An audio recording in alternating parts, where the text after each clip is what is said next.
All right, I think we are live. Hey, happy New Year's Eve, everyone. My name is Merrill Holloway. I'm the executive director of NC100. We are showing a special broadcast today for you to enjoy. It is a video that highlights some of the special moments from our Grown Folks Business event in October. So a lot of you probably won't be able to see this live. We want to get this posted, and if you get a chance to watch this over the New Year or the weekend, we really appreciate it. So I'm going to try to share my screen, and we will watch a video. Hope you will enjoy it. It is a event our coordinator Felton Foushee put together in partnership with Sugar Valley Airport. Some support from the Reasonable Area Foundation, NC100, our other partners. So many folks, Latinx Life. So many folks that we really appreciate being part of our crew. So without any further ado, here's the video.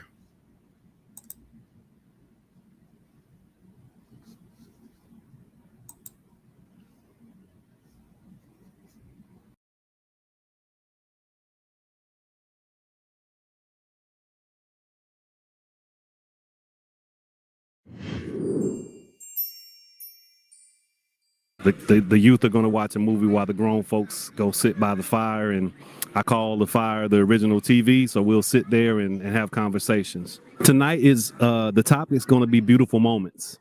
So if you want to share a personal beautiful moment or just something you observed or something you heard about, or if you want to talk about right now, this is a beautiful moment. You should definitely recognize them when they appear in your life, and you should appreciate them, and you should, make a catalog of it in your mind so that you can reference it. Not in just at low moments, but just when you want to remember how awesome life can be. But when I mentioned the Supreme Court case of Briggs versus Duke Power, everybody's looking at me like, I've never heard of this case. And this case originates in Rockingham County. And it's a case on employment law, which probably explains why. But the fact that we have 13 African-American men that's going to bring this case with the help of the local branch of the NAACP, all the way to the Supreme Court is remarkable.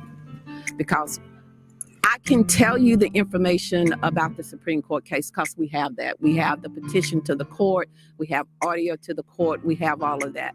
What we don't have are the men and their stories and what it means to them, because they're African-American men in the 1960s, early 70s, and their stories are not told. They were requesting the ability to apply for promotion. All of the men were in the labor department, which was basically when the train came in, they took the coal and put it into the plant, and then they did janitorial work. And that was the only department that they could work in. They could not work in anything. And their rate of pay was $1.64, and the average white person at that time was getting $1.84.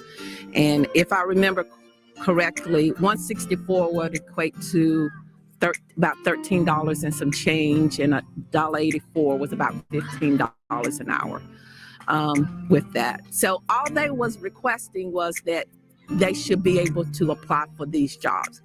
And the case goes on for 5 years during this time. And I remind people how serious it was for them to actually request this. This is 2 years before King is assassinated. So when they signed that statement with their names on it, when I said that they risked their lives by signing a piece of paper and putting it on their supervisor's desk. It was a unanimous decision. A job cannot use testing or education requirements to prevent someone from getting a job if those tests or classes doesn't apply to the skills that you need to do the job. That this story should be part of the civil rights movement. because we know because of the civil rights movement, we have that push for women's equality. We have the disability. We have LGBTQ. We have the Chicano movement. We have the Native American movement. We have all of this coming out of the civil rights movement. So I want this case to be put into that story and that we understand. But the main thing is I want these Black men, I want their names to be known. I don't even have images of all of them. Created a Facebook page. It's Beyond 1968, Griggs versus Duke Power.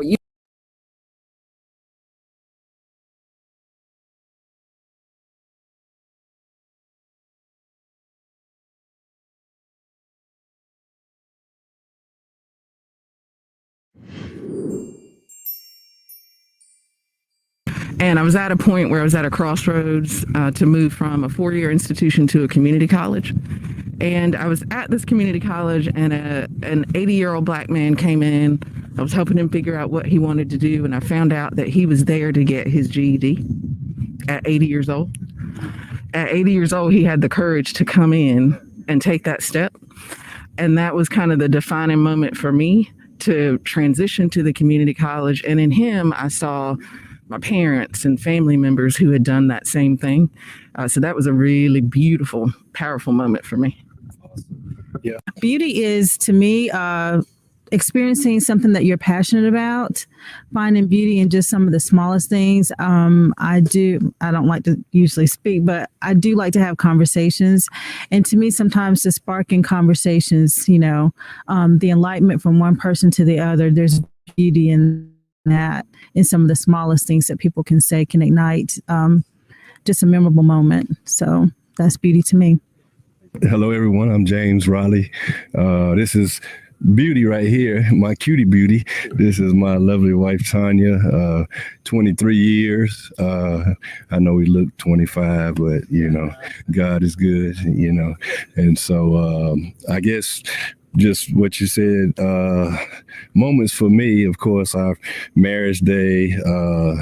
We have one son. That's got to be a great moment in time. He's 19 and goes to, we're able to send him to UNC Charlotte, and that's a blessing. Just for me, like traveling in places like this, when Cuz said, come out here and see all this beautiful scenery and to experience something different, and just having someone special to experience it with, it's just a great day for me in time. But I guess I was blessed to have parents that allowed me to travel young. Going to Germany sticks out in my mind, and experiencing and knowing that different people, speak different languages and look different and eat different things and just a different culture. I enjoy times like that. Going to, let's see where we have been, Cancun and Mexico and Kabul and just different places, even in the United States. So I would just have to say travel for me, and just meeting new people and experiencing different cultures. So that's it for me. For me, beautiful moments are when people of kindred spirits get together, like right now. And I think what happens, at least in my own mind, is when you're with kindred spirits, you don't have to explain yourself. You don't have to explain why you can get enthusiastic about a meeting like this. I mean, somebody might ask you in another place, well, why'd you get enthusiastic about that? But here, everybody knows why you get enthusiastic. I'll be really brief. A beautiful moment I think I would like to describe. I think Felton, you alluded to it, talking about Miss Portia. And I think about, a little over a year ago, us having a conversation about how to make meaningful connections to young people, especially during the pandemic when we didn't have access to people in the way that we wanted to. And we were trying to figure out how could we stay in connection? Could we not reinvent the wheel, as she would say? And you agreeing to, connect virtually, and let's start this connection with the Achievers and Leap, and build some pretty good relationships. Put together some really cool content. This past summer was super eventful for me, just being able to see kids grow. And I think I shared with you the story about watching somebody like Jalen, who probably a lot of you may not have had a chance to interact with him, but Jalen, one of our NC Leap students, he made an amazing decision this year, or going from 8th grade to 9th grade, to leave when he left his middle school. Normally he goes to Reedsville Middle School, and he instead of going to the high school next door, he decided to go to a high school over in McMichael. For folks who are not familiar, it's on the western part of the county. The population of Black students at that school is minuscule, and it's far away. But he really interested in STEM, and he got a chance to see Mr. Sweeper and Dr. McCain, and he saw those drones, and he saw all this really cool stuff, and he felt empowered, and like he felt like his place was didn't matter where he would go, but he wanted to get that information and get the education. And like, I think having those connections and doing that stuff, and just meant a lot to me, is kind of see him grow like that. So that's a beautiful moment to kind of see him grow. For me, beautiful moments are when people of kindred spirits get together, like right now. To now I own a school, and I'm helping people, become entrepreneurs through the profession of barbering. So that was a beautiful moment for me. Just being here right now is a beautiful moment, because I'm sure each one of us has struggled, and we all know pain somehow. And we probably had somebody either tell us overtly, or maybe they just implied it. You can't do that. And we know what it feels like. But then to push forward, or find somebody to go with us to help us move forward. So being here together now and sharing kindred spirits, that means a lot. Gregory and I, before this event, we've spent 2 intense weeks planning and working closely with Sandra and some the sweepers and the other people. And this morning we were talking. We said, "What would be a home run? What would we consider successful?" And we decided that if people felt welcome, if they felt respected, and they felt cared for. And we hope that everyone had that experience. And working with Felton and Merrill and Bob Winslow, it's just been such a gift. And I think the best moment of the day, it brought Sandra and I to tears, was when Tango came up to us and she said, help me with this, Sandra. Okay. She thanked us because she said, it's not often that you come into a new place and you feel welcomed and appreciated. And we were nervous about coming here. And I think she left with a different experience. And I think that we just all have to try harder, especially us white folks. So hope everybody felt welcome and had a good day. Hello, everybody. Again, my name is Isaiah Withers. And for me, a beautiful moment is we do a lot of work in the community. All of us do. And there's no certain level to it, whether it's Girl Scouts or whether it's Boy Scouts, or whether it's just being a football coach to a team. I think the most beautiful thing for me is when people realize the leadership and the power that they possess. And as organizers and as someone who is moving the stone up the mountain for the next generation that the generation has done for us, it's our goal not to say this is what you got to do, and this is how you got to do it. We just need to move the blinds so the sun can sign in that they already got inside of them. And I'm gonna carry off what Meryl said. As a kid, I was very shy and very timid, and for me, the main person I can think of who taught me how to speak, taught me everything I know, and like really installed in me that you are powerful, you can do this, is Portia. And I was telling Meryl when I heard about Portia's passing, it really devastated me hard because that's always going to be a mentor to me. But I think, as what I just stated before, the true side of, a person never passes away. They're always with us in spirit. So I always call it the Portia mentality. And I try to carry that in my heart and everything that I do, that our goal and our mission is to truly push the stone up the hill. And that's what Miss Portia did. So to me, that's a beautiful moment to me. Thankful to be here and grateful to be sharing this space with you all. It's kind of related to what Isaiah was saying about the next generation. When I was here earlier, not long after I got here, I had a moment with the kids that were over here. And it's so beautiful when you're involving youth in whatever we do. We come here to get this information and to share it, and some of it may go over their heads. I think you were talking about being in church and sleep.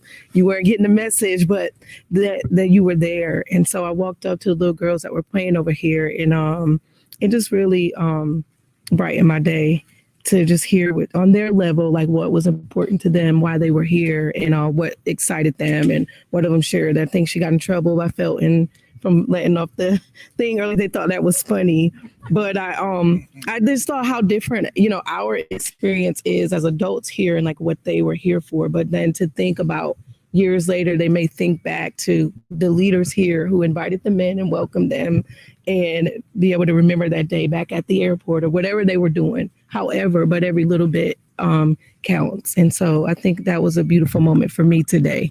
A beautiful moment for me is right now, today. I'm here seeing this beautiful view, the water, the plains, being here with you guys. Another moment is the birth of my daughters, seeing my oldest, especially seeing her grow up and go through life and experience new things like getting a job and driving and having these experiences that, I had when I was, her age, and seeing how she navigates and is figuring things out on her own is exciting. And that's a beautiful moment that me and my husband both share together, just seeing her and the youngest one grow up. And that's it. My wife, Quimby. I'm not going to piggyback off that. What I am going to do is share appreciation. Mr. Foushee. I know Felton. How long we known each other? Yeah, you 25? Yeah, okay. 24. We've been married almost 20 years now. Yeah, you was at our wedding. I know you probably a couple years before then, but I just want to give appreciation, man. I'm amazed at your growth. I don't mean that in a bad way, but I mean for real. You turned into a very serious gentleman. We always been buddies, way more ups than downs, no major downs. You mentor my kids, and I just want to show appreciation, man. Real talk, appreciation.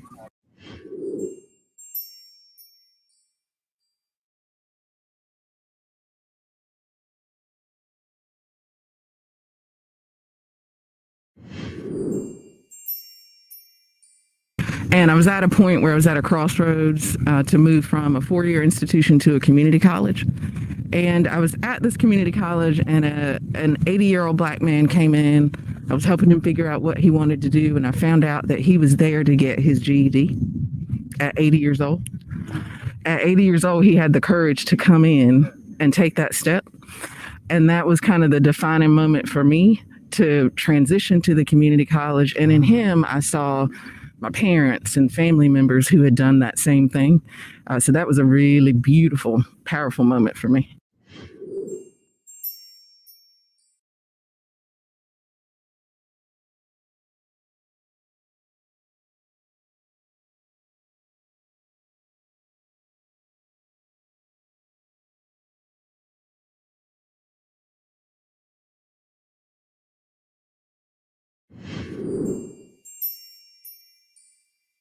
Beautiful moment for me is when Tamisha, myself, and Meryl, when I first came to Reedsville, and we have a campaign called Buy Back, Fix Up, Rebuild the Block, where we challenge the youth to imagine what they want their community to look like.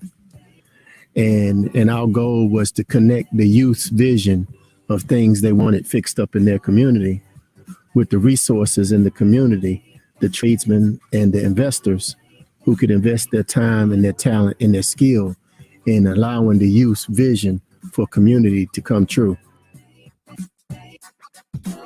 Everyone, my name is Angelica Lynn, and this is Yvette Williams.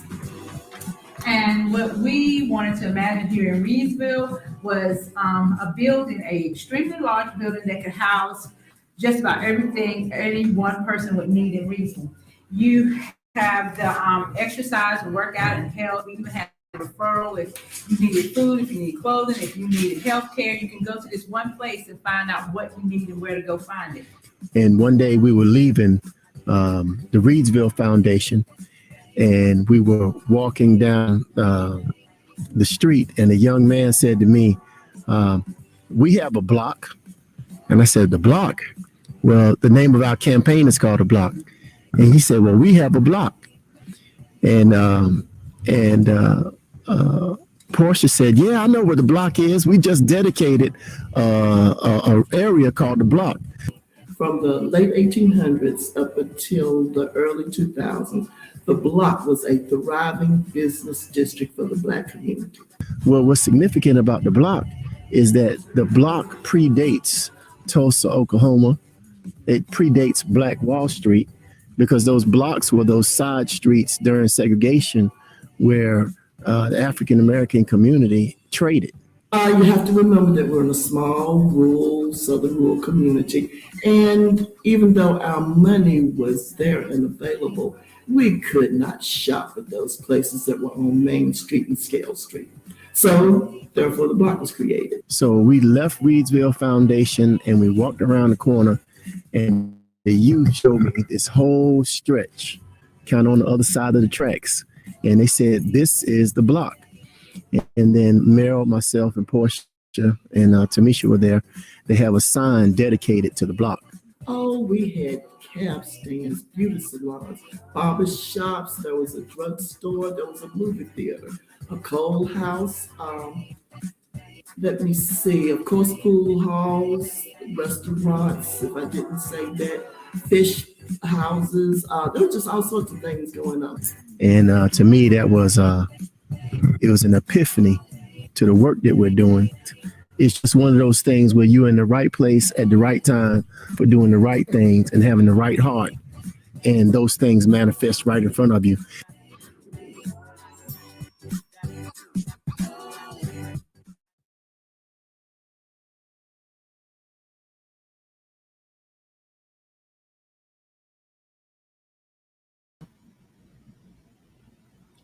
Okay, I hope folks enjoyed that. If you didn't get a chance to see it all, if you're just catching it now, it'll replay in a second.